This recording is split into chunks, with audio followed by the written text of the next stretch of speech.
Hello, xin chào các bạn đã quay trở lại với review 5 phút.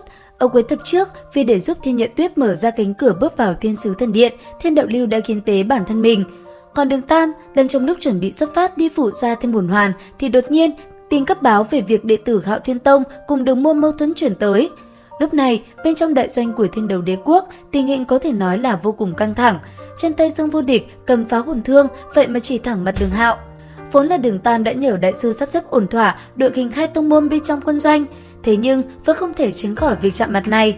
Chuyện trước kia, Hạo Thiên Tông phong bế, lưu về ở ẩn bỏ rơi tất cả bọn họ, khiến cho tứ đại tông tộc không thể nào quên. Trong tình hình loạn lạc đó, Phúc Hồn Điện đã nhân cơ hội gây sức ép, rất nhiều tông tộc đơn lẻ đã đầu quân cho đế quốc kia, nhưng Mẫn Chi nhất tộc, Lực Chi nhất tộc, Phá Chi nhất tộc và Ngự Chi nhất tộc bọn họ vẫn kiên quyết duy trì quyết tâm không gia nhập với kẻ địch. Lúc này, thù hận với đế quốc Phúc Hồn quá sâu khiến cho bốn tông tộc bọn họ vẫn luôn hỗ trợ lẫn nhau, nhưng mối hận với Hạo Thiên Tông cũng không kém hơn là mấy. Lần này, Hạo Thiên Tông tái xuất, dẫn theo đệ tử kịp thời cứu giá Gia Lăng Quan. Bọn họ dù rất khâm phục, nhưng nỗi hận trong lòng sao có thể nguôi ngoai dễ dàng như vậy. Việc này ban đầu vốn là định là Đường Hạo sai, nhưng bọn họ cũng nghĩ thông suốt, cái sai lớn nhất của Hạo Thiên Tông vì bảo toàn lực lượng đã lui về ẩn cư. Mà trong tình hình căng thẳng này, Đường Khiếu và Đường Hạo đã thân mật tông môn xin lỗi tất cả mọi người, đồng thời hứa sẽ bù đắp cho bọn họ. Nhưng mà khi nói ra hai tiếng bù đắp này, Dương Vô Địch lại càng trở nên tức giận, dù cho thực lực của ông không bằng hai người kia, thế nhưng hiện tại đã tức đến nỗi không biết trời cao đất dày mà chỉ thẳng mặt Đường Hạo quát lớn. Bù đắp ư? Các người định bù đắp cho chúng ta bằng cách nào? Bao nhiêu chúng đệ tử vì các ngươi đã hy sinh, bù đắp của các ngươi có giúp đệ đệ của ta sống lại được hay không? Quả thật, trong tứ đại tông tộc lúc bấy giờ, ngoại trừ Lực Chi nhất tộc có quan hệ tốt với Đường Hạo gia, thì những tông tộc khác vẫn hận Hạo Thiên Tông vô cùng. Mà Dương Vô Địch lúc này đã có chút quá khích, phá hồn thương nương theo thân thể, khẽ động của ông ngay lập tức đâm tới trước ngực Đường Hạo. Nghĩ đến đệ đệ Dương Vô Song của mình bị Vũ Hồn Đế Quốc hành hạ, máu nóng trong người ông càng dâng trào. Mà Đường Hạo tuyệt nhiên không né tránh, thế nhưng đúng lúc này Đường Tam đã xuất hiện đỡ thay cha hắn một kích kia.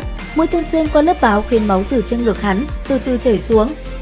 Thấy tông chủ bị thương, Bạch Hạc và Thái Thẳng Nhu Cao đã vội ngăn Dương Vô Địch lại.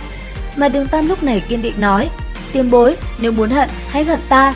Muốn thù muốn ghét, ta sẽ thay cha ta nhận hết."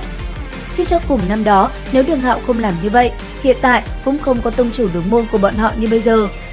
Sau khi hóa giải xong chuyện này, Đường Tam từ biệt mọi người rồi cũng rời đi, mà Tiểu Vũ lúc này vẫn ngồi suy tư lo lắng cho hắn. Để tối ưu hóa thời gian, Đường Tam đã hẹn Lục Quái bọn họ 10 ngày sau gặp nhau ở bờ biển. Hắn hiện tại tranh thủ đi phụ ra Thiên Bổn Hoàn cho Hạo Thiên Chùy, mà bọn họ tới trước liên hệ với Tiểu Bạch gọi đủ nhân lực ma hồn Đại Bạch Sa, chờ Đường Tam đến sẽ xuất phát luôn.